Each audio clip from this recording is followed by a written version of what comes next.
शक्तीपीठ महामार्गाला विरोध दर्शवण्यासाठी आज 12 जिल्ह्यातील शेतकरी मुंबईतील आझाद मैदानात एकत्र आले। प्रचंड घोषणाबाजी करत या शेतकऱ्यांनी शक्तीपीठ महामार्ग रद्द व्हावा अशी मागणी केली। शेतकऱ्यांची थडगी बांधून शक्तीपीठ महामार्ग सरकारने बांधू नये अशी भावना या आंदोलनातून व्यक्त झाली। दुसरीकडे अनेक शेतकऱ्यांचा या महामार्गाला पाठिंबा असल्याने कोणत्याही परिस्थितीत शक्तीपीठ महामार्ग पूर्ण होणार असं मुख्यमंत्री देवेंद्र फडणवीस यांनी विधानसभेत जाहीर केलंय। मुंबईतील आझाद मैदानावर आज शक्तीपीठ महामार्ग विरोधी शेतकऱ्यांनी आंदोलन छेडलंय। राज्यातील सुमारे 12 जिल्ह्यातील शेतकरी एकत्र आले आणि त्यांनी शक्तीपीठ महामार्गाला तीव्र विरोध दर्शवला।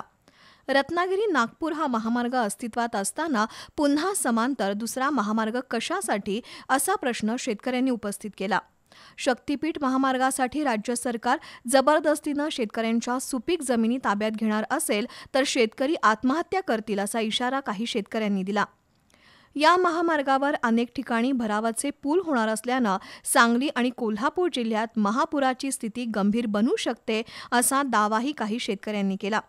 शेतकऱ्यांची थडगी बांधून राज्य सरकारने महामार्गाचा अट्टहास करू नये असं माजी खासदार राजू शेट्टी यांनी सुनावलंय।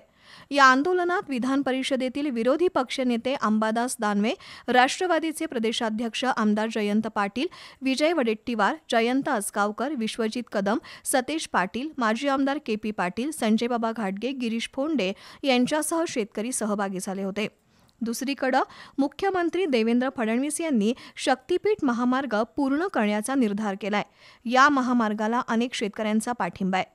जलद दळणवळण निर्माण झाल्यानं अनेक घटकांचं अर्थचक्र गतिमान होईल अशी भूमिका राज्य सरकारकडून मांडली जाते।